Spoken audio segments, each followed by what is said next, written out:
legally block. Politics, here we go. No. Dan Quinn, very political up until the point where he had to make a decision about his starting quarterback, saying that the media, they were pressuring him, the media was, too much over the last couple of weeks to name a starting quarterback. So then they finally caved. Yesterday, Quinn made it official. Jayden Daniels is the Commanders' starting QB. Just a blessing that DQ and AP trust me to go out there and lead the team, lead the franchise to hopefully win some games. So big ups to them. It's a blessing. Something I dreamt about as a kid, to be at this moment, to experience this moment. It's nothing I can say too much. Okay, Jayden Daniels, you now become the 8th Week 1 starting quarterback for the Commanders in the last 8 seasons, which is an NFL record if you are counting. It's a pretty impressive list. I believe it's 3 team names in Washington since that time as well. So, wow. I know, right? It's a lot of names. It's a lot of names. It's a lot of quarterbacks. Mm-hmm. A lot of different ways you could take this segment. Kyle, what are you feeling these days about Washington? Well, it's exciting as hell. That full screen's nuts, what we just showed. Yeah. Bring it back. Let me do a little armchair analysis of this. All right, starting down on the bottom right with Kirk Cousins.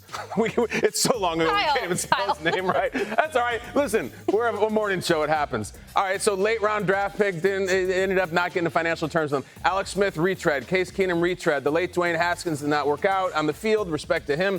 Ryan Fitzpatrick, retread. Carson Wentz, double retread. Sam Howell, they tried it for a little bit. They got it, and now he's somewhere else. Jayden Daniels, born and bred Commander. Not even the old team names. He is a Commanders quarterback. There is a new owner. There is a new coach. And I would say it like I always say, if you're not excited now, then why are you even watching football? Everything's new. There's none of that weird, shadowy stuff from the prior ownership. There's all the new head coach, the guy who's successful, and there's a really exciting, likable guy in Jayden Daniels. Like, the Dan Quinn thing is not irrelevant. They've tried everything there. They've tried everything from a new guy in Jay Gruden to an old guy in Mike Shanahan to a weird guy in Steve Spurrier. This goes back to, I feel like I was in college, and now they have a really solid brand at coach, hopefully at ownership, and then just a really fun, exciting quarterback who won this thing going away. He held it from us. We knew it was going to be him. Yep.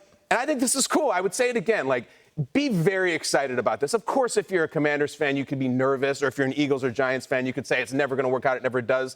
I don't know. I don't like looking at the past decades and past administrations and pointing and saying, well, they suck, so you will. It's a different deal completely. I like Jayden Daniels. It's interesting to have a guy whose initials are JD in Washington. Maybe we'll have more. I don't know. Yeah. Meanwhile, we're in Philadelphia, which is a division rival, but that's how I feel about Akbar. Well, hopefully nobody is judging him, in the way that they've judged some of the other quarterbacks. I think he's going to need that time to grow. He's still a rookie quarterback, but where else were they going to go? I mean, this was the perfect place to be. I look at this and everybody was speculating, and I'm like, this is clear to me, but I get it. The coach wanted to make sure that he earned the position, which he already did because of his body of work. You already saw the talent there. But one of the things that I saw in the interview, which fumbled. Hold on the ball. I saw was, if you go back and listen to his interview when he's being announced as the starter, he calls his head coach DQ. Like, that's a certain level of comfort. I pick up on things like that. Like, I'm so comfortable. That's my guy. Like, this head coach is my guy. I'm calling him DQ. So when you have that type of relationship, I think you're going to see, from the mental side, you're going to see a better element of JD, because there's a comfort and confidence that every quarterback has to have. If you start getting out there and you're questioning yourself, you don't think your coach thinks you got it, or you don't think he understands you calling him coach. Yes, coach. He's not tight. He's not going to be out there playing tight. And then I also look at it, too, is the expectation is very low. The expectation is low because they were 4-13 last year. I mean, I don't think anyone, no fan, no crazy maniacal fan is going, he's taking us straight to the Super Bowl. That's not the expectation. I think the expectation is low, kind of like what we saw with C.J. Stroud last year. I don't think anyone expected C.J. Stroud to do what C.J. Stroud did. I think the same thing. Anything he does is going to be like, oh, wow. So if they're 7 and whatever. You think they get to 8 and 9, it's like, oh, hell yeah, nice season. Yeah, they're 7 and 10, 8 and 9, whatever it is. It's going to be like, see, as long as Jayden Daniels shows that he has the potential to continue to grow, that he shows the athleticism, he shows all that other stuff, they'll just start to pad and surround him with more talent. Akbar, you're a rookie on the show. Have you started calling Michael Davies MD? Is that you just call him walk around calling him like that? Yo, MD, Yeah, holla at your boy, man. Even I don't do that. I'm a ninth-year vet. Yeah, right. Michael, I sit up right and I say, hey, Michael, because he's very proper. So, you know, right you just start getting into a proper stance. Great posture. Right, exactly. It's interesting that you say the expectations are low. You go low with Jayden Daniels.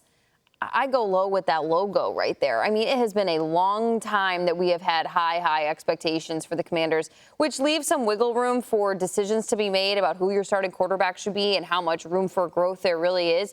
I think back to last year and Anthony Richardson when he arrived in Indianapolis.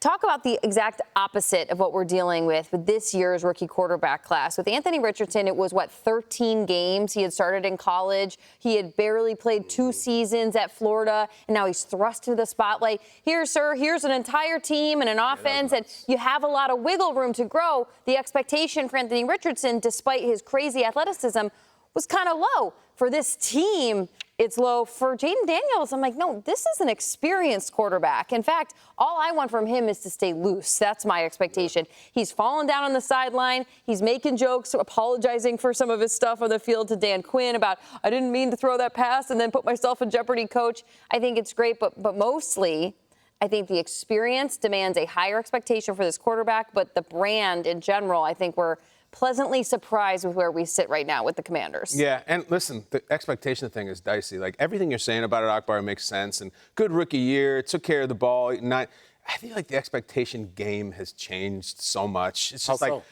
because it's like, let's go, superstar, now. Like, show us why we drafted you. And actually, Stroud, kind of works against these guys. And I'm talking about all of them. And Caleb, it's like, do what Stroud did. Do what Stroud did. What Stroud did was special, man. And they had lightning in a bottle and the right pieces. And more often than not, it doesn't happen that way. So, listen, he gets to 8-9 and plays pretty well, sure. But also, it's like, you also have that clock ticking. Everyone's like, with the rookie quarterback scale, you're going to have to pay him in a few years. Go now. It's nuts, and it's drunk, and it's crazy. But I always honestly feel if they're average this year, it depends on how the other guys in the draft class do. If Bo Nix is out there killing it, or Drake May is, and Jayden Daniels is 8-9, they get compared to them. It's hard, man. It's a meat grinder. It's almost like the expectation game is intoxicated, and he has to play it. I don't know if 8-9 will have everybody satisfied. Maybe it should. I just know how it works. We've done